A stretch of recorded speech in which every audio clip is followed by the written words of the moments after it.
Movie की शुरुआत में बक नाम के कुत्ते को दिखाते हैं। यहाँ आओ बक, ये बन ले लो। ऐसा कहकर एक आदमी उसे बुलाता है और उसे छोटा पीस देता है, पर बक बड़ा पीस खाकर चला जाता है। रास्ते में दो आदमी बड़ा आइस बार लेके जा रहे होते हैं। बक पाने के बदले आइस बार को चाट कर मजे से चला जाता है और पीछे से एक लड़की उसे न्यूज़पेपर लेने को कहती है। ये बक की ओनर की हाउसकीपर है। बक न्यूज़पेपर वाले से उस दिन का न्यूज़पेपर ले लेता है। रास्ते में एक पोस्टमैन साइकिल पर जा रहा होता है। उसे देखते ही न्यूज़पेपर वहीं छोड़कर बक उसका पीछे करने लगता है। पीछे से एक आदमी बक को देख रहा होता है और न्यूज़पेपर उठाकर पढ़ता है। उसमें छपा होता है कि इस ब्रीड का कुत्ता दिलाने वाले को मोटी रकम दी जाएगी। उसे पढ़कर वो आदमी बक को देखता है। बक पोस्टमैन का पीछा नहीं छोड़ता और कुछ दूर पर बेचारा पोस्टमैन गिर जाता है। वो हाउसकीपर से कहता है कि कुत्ता संभालो मैडम, मुझे मरवाओगी क्या। वो लड़की बक से कहती है, बक तुम घर जाओ और सबको जगाओ, गुड बॉय। बक घर में सबको जगाने के बजाय उन्हें टॉर्चर कर रहा होता है। उन बेचारों के बेड पर कूद कूद कर उन्हें हवा में उड़ा रहा होता है। वो इतनी तेज भागता है कि किचन में रखे कप्स भी वाइब्रेट करने लगते हैं। वहाँ के कुक्स भी बक की आवाज सुनते ही सारा खाना छुपा देते हैं और अब बक तेजी से किचन में आता है तो वहाँ खाने की कोई चीज नहीं दिखाई देती। बेचारा बक बेबस होकर नौकरों को देखने लगता है, लेकिन वे बक को कुछ नहीं देते और उसे बाहर भगा देते हैं। फिर बक को उसका ओनर घर के बाहर लेके जाता है और दरवाजा बंद कर देता है, पर बक खिड़की से अंदर आने के लिए फिर से कूद रहा होता है। पर ओनर कहता है कि आज के दिन तुम बाहर रहोगे और तुम खुद ही डिसिप्लिन सीख जाओगे। इतने में बक एक खरगोश को देखता है और उसके बिल तक उसका पीछा करता है। फिर वो अपना सर बिल में घुसा देता है। जब वो सर बाहर निकालता है तो देखता है कि वहाँ बहुत सारे लोग आ रहे हैं। तब पता चलता है कि घर में मेहमान आए हैं और उन्हीं के लिए शानदार दावत तैयार हो रही है। अब लॉन में सारा खाना सेट कर दिया जाता है, जिसे देखकर बक खुशी से झूम उठता है। तभी सारे गेस्ट ग्रुप फोटो खिंचवा रहे होते हैं। तभी क्लिक करते वक्त मुंह में एक लेग पीस लिए बक बीच में आकर फोटो के लिए पोज करता है और सभी चौंक कर बक को देखते हैं। फिर टेबल को देखते हैं तो लगता है जैसे खाने पर बवंडर गुजरा हो। ओनर गुस्से में बक के मुंह से लेग पीस खींचता है, पर उसके हाथ में सिर्फ हड्डी आती है। स्मार्ट बॉय बक ने मांस ऑलरेडी खा लिया होता है। उस रात ओनर उसे डांटता है कि एक दिन भी तुम डिसिप्लिन फॉलो नहीं कर सकते क्या? आज सबके सामने तुमने मेरी नाक ही कटवा दी। ये कहकर वो दरवाजा बंद कर लेता है और बक को बाहर सोने को कहता है। सुबह होने पर एक आदमी वहाँ आकर बक को बुलाता है। बक सोचता है ये नया कैरेक्टर कौन है भाई। वो उस आदमी के पास जाता है। ये वही आदमी है जिसने पहले दिन न्यूज़पेपर का ऐड पढ़ा था। बक उसकी गाड़ी में बहुत सारा खाना देखता है और उसके अंदर चढ़ जाता है। तब अचानक कुछ लोग दरवाजा बंद कर देते हैं। अब वे बक को ट्रेन में कहीं लेके जा रहे होते हैं। बेचारा बक कंफ्यूज हो जाता है कि ये लोग उसे कहाँ लेके जाने वाले हैं और बॉक्स के छेद से वो बाहर देख रहा होता है। एक जगह पर उस बॉक्स को एक आदमी तोड़ता है। बक बाकी बॉक्स को खुद ही तोड़कर बाहर आ जाता है। वो आदमी डांटता है कि ओवर एक्टिंग मत कर, सिर्फ मेरे ऑर्डर्स फॉलो कर। बक उस पर झपड़ता है, पर वो छड़ी से उसे मारता है। अब बक किसी तरह संभल कर खड़ा हो जाता है। वो आदमी कहता है कि मेरी बात मानोगे तो नहीं मारूंगा, समझे? और डर के मारे बेचारा बक चुपचाप हो जाता है। फिर वो बक को एक खंबे से बांध देता है। बक रस्सी तोड़ता है और सबको धक्का देकर ऊपर भागता है। ऊपर जाकर पता चलता है कि वो एक शिप में है और वो शिप अलास्का जा रहा है। अब वे बक को एक बूढ़े के हवाले करते हैं। बक को वहाँ के लोगों के पहनावा थोड़ा अजीब सा लगता है। चलते चलते वो पहली बार बर्फ पर पैर रखता है और उस मोमेंट को बहुत ही एंजॉय कर रहा होता है। इतने में बर्फ गिरने लगता है और उसकी खुशी का तो ठिकाना नहीं होता। कुछ दूर पर वो जॉन नाम के एक बूढ़े से टकराता है। जॉन उसे देखकर चला जाता है, पर उसका माउथ ऑर्गन गिर जाता है। बक उसे उठाकर जॉन का पीछा करता है। अब जॉन शिप पर चढ़ जाता है और मुड़कर देखता है कि बक के मुंह में उसका माउथ ऑर्गन है। वो अपना माउथ ऑर्गन ले लेता है। तभी एक आदमी बक के गले में रस्सी डालकर लेके चला जाता है। बक को किसी पेट शॉप में छोड़कर वो चला जाता है। तब पैरोट नाम का एक आदमी आकर बक को खरीद लेता है। फिर वो उसे लेकर एक बर्फीली जगह पे लेके जाता है, जहाँ लोग भारी बोझ लेकर एक रस्से की मदद से पहाड़ पर चढ़ रहे होते हैं। पैरोट बक से कहता है तुम आगे जाना चाहते हो तो जा सकते हो। अब बक खुश होकर आगे बढ़ता है। ऊपर जाकर पता चलता है कि उस बर्फीले पहाड़ पर एक गांव बसा हुआ है। अब पैरोट की असिस्टेंट फ्रेंकोइस को दिखाते हैं। वो पैरोट से पूछती है, मैंने 2 कुत्ते मांगे थे और आप एक ही लेके आए। पैरोट कहता है कि ये एक ही 2 के बराबर है। फ्रेंकोइस बक को देखती है और उसे दूसरे कुत्तों से इंट्रोड्यूस करवाती है, जिनमें से एक हस्की ब्रीड का कुत्ता है। उसे देखकर कहती है कि यह है स्पिट्स और आज से यही तुम्हारा बॉस है। फिर वे कुत्तों को एक गाड़ी से बांध देते हैं और कुत्ते तेज दौड़ने लगते हैं। बक काम पर नया होने के कारण पहले डगमगाता है और सारे कुत्ते एक और भाग रहे होते हैं और बक किसी दूसरी डायरेक्शन में भाग रहा होता है। कुछ दूर पर गाड़ी उलटकर गिर जाती है। अगले दिन फिर से उसी तरह कुत्ते बांधे जाते हैं और वे कुछ पार्सल डिलीवर करते हैं। रात को सारे कुत्ते फिश खा रहे होते हैं। तब स्पिट्स बिल्कुल एक बॉस की तरह दूसरे कुत्ते का फिश छीनकर खाने लगता है। ये देखकर बक उस बेचारे को अपना फिश दे देता है। उसकी रहमदिली देखकर बाकी कुत्तों के दिल में बिग बी का गाना तेरे जैसा यार कहाँ कहाँ ऐसा याराना ये प्ले हो रहा होता है। अब अगले दिन वहाँ का तालाब फ्रीज हो जाता है। उसमें छोटा गड्ढा बनाकर स्पिट्स अकेला पानी पीता है और दूसरे कुत्तों को पीने नहीं देता। तभी बक पास एक बड़ा गड्ढा खोदकर दूसरे कुत्तों को पानी के लिए इंतजाम करवाता है। अब पैरोट और फ्रैंकोइस उस फ्रोजन लेक पर चल रहे होते हैं। अचानक बर्फ मेल्ट होता है और फ्रैंकोइस पानी में गिर जाती है। बक तुरंत दौड़कर पानी में कूद जाता है और फ्रैंकोइस को बचा लेता है, लेकिन खुद पानी में डूबने लगता है। बक बक चिल्लाकर पैरोट चिल्लाने लगता है और उसे हाथ देता है, पर वो नजर नहीं आता। पैरोट मायूस होकर बैठ जाता है। तभी उसे कोई एक छड़ी पकड़ाता है। वो उस छड़ी से बर्फ को तोड़ते हुए मुड़कर देखता है तो वहाँ बक खड़ा होता है। पैरोट खुशी से उसे गले लगा लेता है।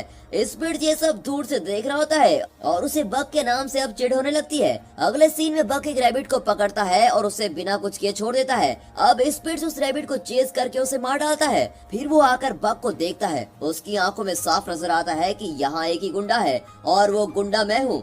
वो कहता है पहले तुम कुत्तों के फेवरेट बने और अब ओनर के फेवरेट भी बन गए। मेरी जगह लेना चाहते हो तो मुझसे मुकाबला करो। फिर वो भागकर बक को अटैक करके उसको जमीन पर पटक देता है। फिर दूसरे कुत्तों से उसकी नस्लें कहते हैं देखा हमेशा मैं ही बॉस रहूंगा। बाकी कुत्ते डर के मारे फ्रीज हो जाते हैं। अब बक उठकर स्पिट्स को घूरता है। स्पिट्स फिर उसे अटैक करने जाता है, पर इस बार बक उसे ऊपर उठाता है और फट से जमीन पर पटक देता है। स्पिट्स डर जाता है और इस तरह बक उनका नया डॉन बन जाता है। अगले दिन पैरोट गाड़ी तैयार करके स्पिट्स को ढूंढता है, पर वो कहीं नजर नहीं आता। पैरोट दूसरे कुत्ते को उसकी जगह पर बांधता है, पर वो कुत्ता नखरे करने लगता है। अब पैरोट परेशान होकर चला जाता है। तभी बक उस जगह पर आकर खड़ा होता है। पैरोट उसे शाबाशी देकर बेल्ट पहनाता है और गेट सेट गो कहते ही बक और उसके साथी तेज भागने लगते हैं। वहाँ कई रेंजर्स दौड़ रहे होते हैं। रेंजर्स के बीच बक की टीम अपने रथ को खींच रही होती है। इस सीन को शानदार नहीं तो और क्या कहेंगे। तभी पहाड़ से ढेर सारा बर्फ सरक कर तेजी से नीचे आ रहा होता है। भागते भागते बक कुछ प्लान कर रहा होता है। पैरोट चिल्लाता है, पर बक सीधे पहाड़ की ओर दौड़ता है। पहाड़ के नीचे गुफा होती है और बक की टीम तेजी से उस गुफा को पार कर लेती है और वे दूसरी तरफ निकल जाते हैं। इस तरह हमारा समझदार बक सबको बचा लेता है। फिर वे अपने डेस्टिनेशन की ओर दौड़ रहे होते हैं, पर वहाँ लोगों को देखकर बक सडन ब्रेक मारता है। उसे पता नहीं होता कि अगले सेकंड सारे कुत्ते उसके ऊपर क्रश करने वाले हैं। ये देखकर तो हमें भी हंसी आ जाती है। तभी पैरोट बक को बताता है कि हम सिर्फ लेटर्स डिलीवर नहीं करते, बल्कि उनमें कई लोगों का दुख सुख प्यार जैसे कई इमोशन का पैकेज डिलीवर करते हैं और ये हमारा काम नहीं बल्कि हमारी जिम्मेदारी है। अगले दिन वहाँ जॉन को देखकर बक फिर अचानक रुक जाता है और उसके साथी भी रुकते हैं, पर झटके की वजह से पैरोट गिर जाता है और पूछता है यार बक तू हमेशा सडन ब्रेक क्यों मारता है। इतने में जॉन एक लेटर देकर कहता है सॉरी मैं लेट पहुंचा, पर ये खत मेरे बीवी को दे दीजिए। बक वो खत पैरोट को दे देता है और अब गाड़ी आगे बढ़ती है। एक दिन पैरोट को खत मिलता है कि ये डिलीवरी सर्विस बंद हो चुकी है और आगे से तुम्हें काम नहीं दिया जाएगा। ये बात वो बक के साथ शेयर करता है और कहता है कि अब यहाँ टेलीग्राम नाम की कोई सर्विस आने वाली है और आगे से तुम्हें ही अपने साथियों का ध्यान रखना होगा। ये कहकर पैरोट और फ्रैंकोइस उदास होकर वहाँ से चले जाते हैं। बक और उसके साथी भी उदास हो जाते हैं। फिर वहाँ हल नाम का आदमी आकर सबको अपनी गाड़ी से बांध देता है और गाड़ी में बहुत भारी चीजें रख लेता है। बक की टीम से बिल्कुल भी खींचा नहीं जाता। हल बक को छड़ी से मारने ही वाला होता है कि इतने में जॉन आकर वहाँ खड़ा होता है और बक को सहलाता है। फिर वो देखता है कि गाड़ी गड्ढे में फंसी हुई है और कहता है ये देखे बिना ही तुम बेचारे को मारने चले थे। ये कहकर वो गाड़ी को रिलीज करता है। फिर बक की टीम गाड़ी को खींच कर लेके जाती है। कुछ दूर पर वे पहाड़ पर चढ़ रहे होते हैं, पर बक की टीम उतना भारी वजन नहीं उठा पाती। सभी कुत्ते थक जाते हैं और बेचारे सिगड़ कर नीचे गिर जाते हैं। तब हल उन्हें बेरहमी से मारता है, पर उनसे उठा ही नहीं जाता। फिर वो बक को शूट करने वाला होता है। इतने में जॉन वहाँ पहुँच जाता है और गुस्से में उसे धक्का दे देता है। फिर वो गन दिखाकर उसे डराता है। हल कहता है ठीक है तुम बक को ले जाओ, पर बाकी कुत्तों को हाथ मत लगाना। तब जॉन कहता है बर्फ पिघलने लगा है, अब तुम उस तरफ जाओगे तो ना तो तुम जिंदा बचोगे और ना ही ये कुत्ते। पर वो आदमी जिद करता है और बाकी कुत्तों को साथ लेकर चला जाता है। जॉन बक को अपने घर लेके जाता है और बक वहीं आराम करता है। दूसरे दिन वो जरा ठीक हो जाता है और देखता है कि सामने का बर्फ पिघलकर अब नदी बन गई होती है। तब जॉन कहता है बक मुझे डर है कि उस बेवकूफ आदमी के कारण तुम्हारे साथी इस नदी में बह गए होंगे। ये सुनकर बक बड़ा ही मायूस हो जाता है। शाम को जॉन एक बार में बैठकर पी रहा होता है। बक खिड़की से उसे देखता है। तभी हल वहाँ आता है और जॉन को मारने लगता है। बक अंदर जाकर हल को अटैक करता है, पर जॉन उसे रोक लेता है। फिर दोनों घर लौट आते हैं। अब बक जॉन की शराब की बोतल बर्फ के अंदर छुपाकर उसके ऊपर बैठ जाता है। तब जॉन कहता है बक वो बोतल मुझे दे दो, मैं उसके बिना नहीं रह सकता। वो बक को हटाने की कोशिश करता है पर बक वहीं अड़ा रहता है। जॉन कहता है तुम तो वाकई स्ट्रॉन्ग हो, पर यार मेरे बेटे की मौत के बाद मेरी वाइफ और मैं अलग हो गए थे, इतने साल में यहाँ अकेला रहा और अब तुम ही मेरे साथी हो। उसकी बात सुनकर बक उससे चिपक जाता है। अगले दिन जॉन एक मैप दिखाकर कहता है कि मेरा बेटा ऐसी जगह जाना चाहता था जो किसी मैप में नहीं है, क्या तुम ऐसी एडवेंचर ट्रिप पर मेरे साथ चलोगे? फिर दिखाते हैं कि जॉन और बक एक छोटी बोट पर बैठकर नदी में जा रहे होते हैं और एक खूबसूरत एरियल शॉट में पानी के अंदर की मछलियां साफ दिखाई देती हैं। दोनों दिन भर बोट में ट्रेवल करते हैं और रात को एक जगह रुककर आराम करते हैं। इस तरह उनका सफर चल रहा होता है। यहाँ हल जॉन के घर पहुँचता है। जॉन तो वहाँ होता नहीं, पर उसका मैप हल के हाथ में लग जाता है जिसमें उसने एक जगह को मार्क किया होता है। हल सोचता है कि जॉन किसी खजाने की तलाश में वहाँ गया होगा और खुद भी जाने का फैसला करता है। अपने सफर के अंत में जॉन और बक अपने डेस्टिनेशन पर पहुंच जाते हैं। वहाँ का खूबसूरत सनसेट देखकर वे पुराने घर में पहुंचते हैं जो धूल मिट्टी से भरा होता है। उस घर को साफ करके जॉन और बक वहाँ रहने लगते हैं।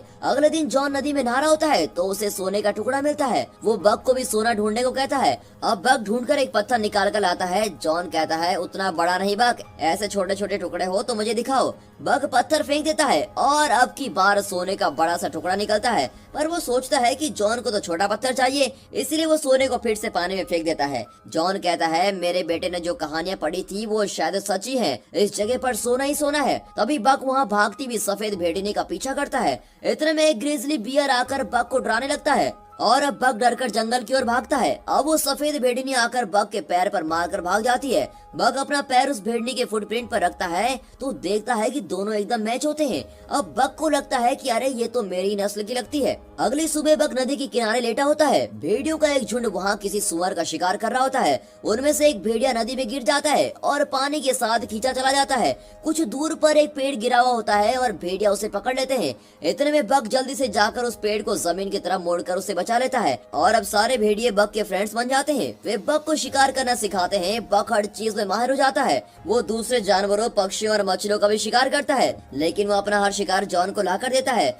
जॉन हंसकर कहता है कि यार तुम्हारे रंग ढंग से तो लगता है कि तुम मुझे आदि मानव बना दोगे। जॉन देखता है कि बक उस सफेद भेड़नी के साथ घुल मिल गया है और उसने अपना जीवन साथी ढूंढ लिया है। उस रात वो बक से कहता है कि ये दुनिया बहुत ही बुरी है, कल क्या होगा ये कोई नहीं बता सकता। मैंने सोचा भी नहीं था कि मैं अपने बेटे को खो दूंगा, पर आज उसके बिना मैं अकेला जी रहा हूँ और अब तो मैं बूढ़ा भी हो चुका हूँ। तुम अपने जीवन साथी के साथ खुश रहना, इंसानों के झंझट में मत पड़ना। अब मेरा अंत आ गया है और मैं अपनी आखिरी सांस यही लूंगा। ये कहकर वो घर के अंदर चला जाता है। बक जंगल में जाकर भेड़ियों के साथ रहने लगता है। अब दिखाते हैं कि वो पुराना घर जल रहा होता है। उसे देखकर बक जंगल से निकलकर घर की ओर भागता है। इतने में हल जॉन को शूट कर देता है और उससे सोने का टुकड़ा मांगता है। जॉन उसे सोना दे देता है। सोना लेने के बाद हल उसे फिर से शूट करने जाता है कि इतने में बक उस पर अटैक करता है। हल उसे छड़ी दिखाता है, लेकिन बक छड़ी को मुंह में पकड़ लेता है और छड़ी के साथ ही हल को जलते हुए घर के अंदर खींच ले जाता है। उसे वहीं छोड़कर वो जॉन के पास आता है। जॉन की आंखें भर आती हैं और वो कहता है बक तुम मेरे लिए वापस आए, मेरा आखिरी समय आ गया है, तुम जाओ और अपने साथियों के साथ खुश रहो। ये कहकर वो बेचारा वहीं दम तोड़ देता है।